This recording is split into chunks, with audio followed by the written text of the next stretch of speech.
Uh, we're on this wonderful journey to really find peace with God and peace with our soul by overcoming this addiction that has harmed us and harmed many of the people in our world.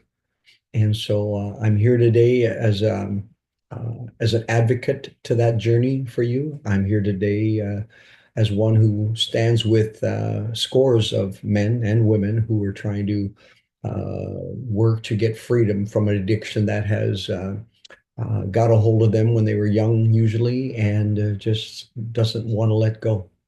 And so my prayer is that yeah, that you would be encouraged today, that you would find another piece of the puzzle for you. And I from time to time feel moved to speak on something because of hard things that I hear. When I hear about a person relapsing and their spouse being incredibly hurt and the marriage being kind of not sure if it's going to make it. I had, three of those in the last 7 days.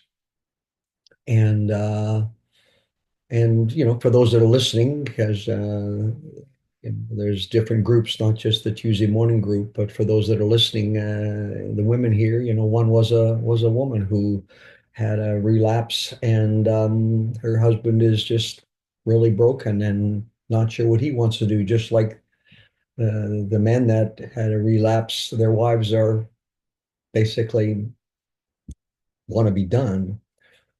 And so I think it's really important to remind ourselves and to, sober us all up into the reality of what our addiction does to our spouse. And that's where I want to go today, what our addiction does to our spouse. And I start with these three graphic, frankly, brutal betrayal images. Um, Imagine that I'm the person next to the addict, and I have a revolver. This is my gun here, and in my relapse, I actually shoot, and my partner, my spouse, takes a shot in the shoulder. And I'm come back saying, look, I'm sorry. I know I relapsed, but you're coming towards them to give them a hug and ask, for forgiveness, and you're holding the smoking gun. Like you've shot me before. Like, what are you thinking? Why would I want to come towards you? You want me to forgive you, but you keep shooting me. You keep shooting me. Dang it, you keep shooting me. Can you get rid of that gun? Can you not handle that? Because I don't want to come close to you because you got the smoking gun. Another perspective is the addict and their spouse are driving in a car together. The addict is behind the wheel and is driving fast, a little bit recklessly, jumping in and out of traffic, and trying to get ahead or whatever. But there's some concern in the spouse who's sitting in the passenger seat and has said, "Hey, are you sure? I'm a little concerned about this." This kind of talk, and the addict pushes forward with rather careless driving and pushes some boundaries and because of the speed and the downplaying of the concerns, the minimizing of the concerns, the not listening to the concerns of the one in the passenger seat. Can't commandeer a corner, and the corner was too sharp for the speed going, and the car goes in the ditch and rolls. And when it stops rolling the third or fourth time, they're upside down. They're both hanging upside down in their seat belts, and you know that image. And here, the partner is hurting like crazy. Is got a busted up elbow and lacerations, got head lacerations, got certainly bruised ribs and possibly spleen and liver damage from the seatbelt. As got a broken tooth from hitting the dash, and uh, and uh, and various other injuries. And And they're in horrific pain, and they were just a passenger.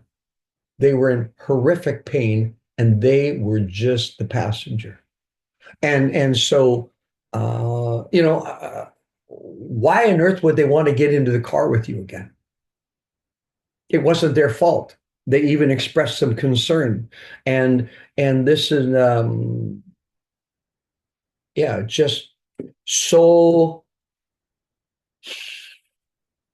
so distrusting of your ability to keep them safe. Your recklessness, your selfishness, you not listening to them caused this accident. Now they have all this healing and recovery to go through because of your carelessness and your pain. Why would they want to get back in the car with you? The third illustration um, is actually maybe the most graphic or disturbing. But you're out in a canoe together with your spouse, and whether it's a rogue wave from a ski boat going by, or whether it's just reaching for something that fell in the water and you lose the center of gravity in the boat and the boat tips over. And your spouse is not a really good swimmer. And foolishly, you were kneeling on your life jackets. You weren't wearing them because you thought, well, we'll be fine if the life jackets are closed. Well, it turns out that as the canoe goes over, and just the way the canoe pushes away, the life jacket is on the other side of the boat, and yeah, your spouse is drowning, and you know the expression, or they come up, help me, and then they go down again, and they are able to come up a second time, and usually they say that after the third time of trying to get help, they don't come up after the third time. And imagine, I mean, just imagine the shock when she comes up from one of her panic, I'm drowning, and you reach out and you put your hand on her head and you push her down again.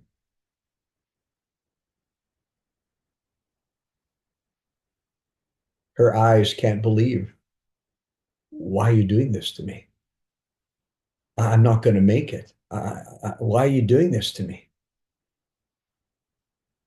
And understand that there is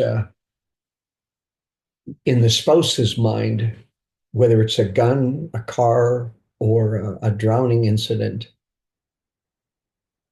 your carelessness, your ongoing relapses are causing really deep hurt and deep doubt as to whether or not you will or do love them.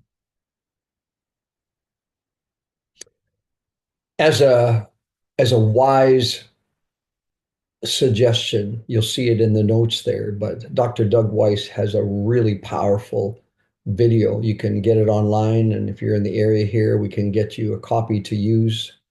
But for about $40, you can watch this 2-hour video of helping your spouse heal and the things that you can do. I found it unbelievably instructive. And of course, yeah, Dr. Weiss has been helping people for 30 years or so in this area. And if you want to really learn, look up and start to understand these three words: partner, betrayal, trauma, and why your spouse feels betrayed and why they actually go through a trauma like a PTSD, because you, who they're supposed to be close to, and you're supposed to be the one they trust, you're the one that's causing the pain. And so it's a really confusing thing. And I want to just walk with you to understand some of the damage that is caused to your spouse. You know, the damage that is caused to your spouse as you go through some kind of relapse, or as you falter in your addiction recovery. So there's these seven things here. I'll just refer to as a sobering reminder as to what your addiction is causing them to to experience. And the first, which I've called trust betrayal, recognize that being incessantly lied to, it creates a seriously, deeply broken relationship. You're the one she's supposed to trust. They gave you their heart, their life, and now uh, you're not being who you said you are. You lie to their face, you withhold, you minimize, you misrepresent, you tell half truths. And then she's supposed to believe and trust you again. Uh, they feel like they're being played. So it's all about this trust betrayal thing. It's all about somehow just not just not not really able to believe your words, right? And so that's the trust betrayal, really a lot to do with the lying and the misrepresentation. Number two, you got to remember that this whole idea of sexual unfaithfulness, you are in essence choosing to pursue someone else. See, the marriage really likely won't survive if porn and masturbation or any sensuous actions outside the marriage continue. Sexually cheating adds a whole nother dimension to the trauma your spouse is forced to carry. The this sense of intimate disloyalty is suffocating to them because why are you going there? Why are you looking at that? Why I caught you again online looking at porn, or I caught you in public, scoping Betty as she goes by, right? And that sense of unfaithfulness is just hard for her to want to, for your spouse to want to come back and be close to you when that's at play. You got to understand too what happens inside. There's two things inside that go on. The next two here, I use the words emotional equilibrium. Sorry, disequilibrium. But basically, they've lost emotional balance inside. It causes real emotional and physiological pain, actual pain in their gut, in their chest, in their heart, almost like someone's sitting on their chest. The stress, the worry, the doubt, the anger, the feeling spent, disgusted, uncertain. Do they love you or do they not love you? Can they trust you? How will she know? And there's some real physical hurt going on. There's I can't sleep. There's upset stomach, and their deep hurt is no easy fix, and it keeps them emotionally unstable. And the shock of going back to this again, like the shock of a car accident, it creates a huge amount of instability inside them, just with all the myriad of emotions that they're having to experience because you have a relapse. And number four, it causes a deep sense of rejection and the incumbent insecurity. They feel unloved. They don't feel treasured. They don't feel wanted. They feel inadequate, somehow compared. They must be flawed. They may not be pursued and loved by you except for some attempt at sexual release by you. Bluntly, you were saying porn is better. And the relationship turns out to be a lie for them. Your commitment turns out to be a lie, and she will have, or your spouse will have a hard time believing that they will ever be good enough or truly loved by you. And that's a deep insecurity. Um, and Yeah, so that inner sense of rejection and insecurity, and sometimes expressed by depression, sometimes expressed by anger, frustration, distancing from you. You want them to forgive you, but she wants you to, quit acting out, right? And then there's the sexual barriers. Um, imagine the person, thinking about getting in the car with the careless driver. Think about getting in the canoe with the careless paddler who actually kind of pushed them under, and they saw that. They felt that. Imagine the person wanting to go for a walk with someone, they're carrying that gun again. And there's just a lot of barriers. And so there's so many triggers as your spouse comes to the bedroom with you. They can so easily envision you on the computer, or they envision you on your phone gawking a massive amount of sexual explicitness, and it grosses them out. They feel dirty. They feel used. They have a drop in their own sexual confidence. They don't want to be close to you, and they just have very little desire to be want to be close to you. And if they had hurdles before, the hurdles have just gone up. So there's a lot of work for them to get over their sexual hurdles, and uh, and so you're hurting them in so many different ways. The last two is just they really got to carry this pain virtually alone, because how do they heal from the mess that you've caused? Who do they talk to? Who's going to understand? Do they tell their family? Do they not tell their family? Who's safe to tell? And sometimes, a person just told me this story of, they went to their pastor and talked about the husband's problem with, acting out with a sexual addiction, and the first, and God bless, I love and want to encourage pastors, but it's not a good line, pastors, if you're listening, to say, well, what's your part? What are you doing? The implication is that somehow, she's doing something wrong, and that codependency model, that he's only doing this because you're not doing that, and all that. It's an unhealthy model. And I've seen very gifted, competent women who the addiction is not about them, and but they carry this shame and embarrassment of having to, get help. How do they face this? And finally, it's really sad, but it actually it's a big slam on their spiritual life. Their faith seems to be failing them because of your choices.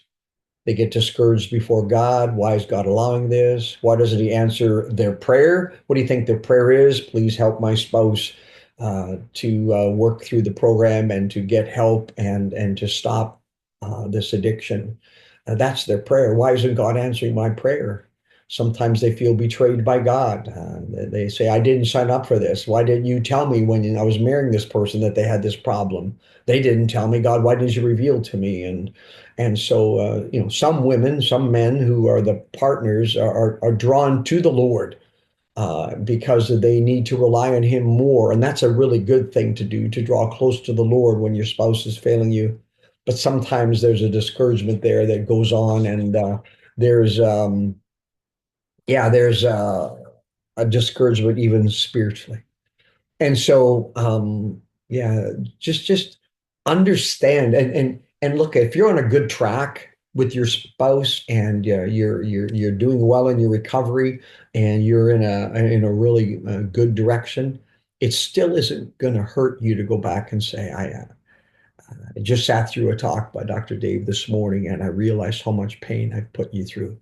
I'm really sorry. I want to keep working to put this behind me once and for all. I don't want to cause this pain, this damage to you anymore. I'm really sorry. And that would never be a wrong thing to say. You see, when you start to understand how this addiction is hurting your spouse, you're moving in the direction of empathy. And remember, a sex addict, porn addict, is likely the farthest thing away from a person of empathy. Empathy is thinking about another's perspective. Empathy is looking at life through your eyes. Empathy is putting them first. Empathy is wanting to make sure that your actions don't hurt somebody else. And yeah, And as you see in the large text there, the opposite of empathy is selfishness. And an addiction played out, an addiction repeated with the relapses and all, is just rugged selfishness again and again. So your addiction is driven by your selfishness. It's me first. The discovery and disclosure doesn't automatically change you. You've been self-centered for years. You've been justifying this behavior to yourself, and you might even have blamed your spouse for X, Y, and trying to minimize your choices. And of course, that's all selfishness. You lie to yourself, it's not really hurting anyone. Well, that's selfishness. You've kept secrets, withheld truth, you lied to their face, and that's all selfishness. And you start building empathy with a commitment to other-centeredness, and that's not easy.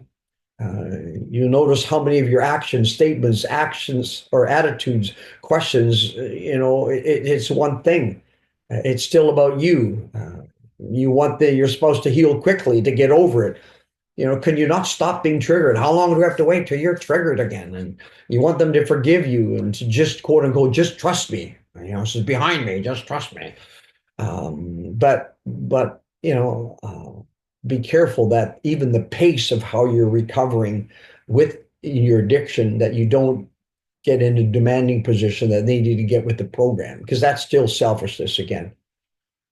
You see that Philippians 2 passage is screaming other-centeredness. It screams other-centeredness. Just listen to the scripture in Philippians 2. Therefore, if any of you have encouragement from being united in Christ, spouse together, if any of you have comfort from his love, if you have common sharing of his spirit, if there's any tenderness and compassion, not critical, selfish edges, then make my joy compete by being like-minded, having the same love, being in one spirit and of one mind. Now listen, verses 3 and 4. Do nothing out of selfish ambition, selfishness, or vain conceit, like I've got this is behind me. Rather, in humility, value your spouse above yourself, not looking on your own interests, but each of you to the interest of the other. You see, this passage is screaming, look at their perspective, see it from their side, care for them, put them first, and make changes in your life. Because the opposite of empathy is your selfishness. And so you're going to have a journey to kind of kill that rugged selfishness, that rugged individualism that is a me first thinking. And the other side is just building commitment. And what we're talking about here is, well, there's a strong need to show commitment that you love them with a deep resolve in stopping the addictive pattern, whatever it takes. Genuine effort, no excuses. When is enough enough? The idea of building commitment, and commitment it's not just I've been committed for a few months or something. Commitment is a lasting thing. I mean, my commitment to Donna Lynn, as you know, is 50 plus years now, and we tease that we think we're doing good enough. We're going to make it 51, but the idea is that there's a lifelong commitment. Love is commitment lived out a lifetime, and this to do whatever it takes to defeat the addiction, so that you actually lift up and say, my spouse is more important than my addiction. You see, words are cheap. Matter of fact, right in my office, I have on the wall, when we open my whiteboard on the door, it says, believe behavior. Don't believe words. And this is really what 1 John 3 is saying. Dear children, don't merely say that you love your spouse. Don't merely say that. Show it. Show the truth by your actions. You see, words don't really speak like actions do. And 1 John 3 says, you got to show it. Don't just say, I love you, honey. I'm sorry. I love you. No, show it. And there's going to be some things I'll tell you how you can really show it. Ultimately, you show it by, doing whatever it takes. Do you love me enough to end the addiction once and for all? Let's have some fun here. If you're acting out by looking at your device, be it Apple or Android, I'll lend you this. A cute little kind of pinky thing, my wife's old flip phone. And phoning and texting. That's it. And you haven't got serious enough. If you're acting out whenever, notice the great picture of my wife there. If you're acting out with your spouse, sorry, acting out, hurting your spouse, love is saying, I'm going to stop this once and for all. And so there's real focus that you need to have, consistency, because the more you falter and relapse, the more they hurt and doubt you. So you need consistency. You need truth. The more you lie and hide the truth, the more they hurt and doubt you. And you need effort. The more you fizzle and fade in your recovery, the more they hurt and doubt you. You get the consistency when you don't do certain things, they hurt and they doubt you again. They doubt you again.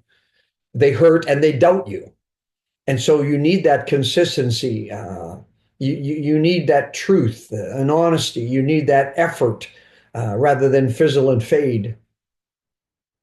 And we have guys that find it too much of a commitment to be here weekly, and pretty soon they miss a few. Then pretty soon they're missing three in a row, and pretty soon we haven't seen them for 2, 3 months.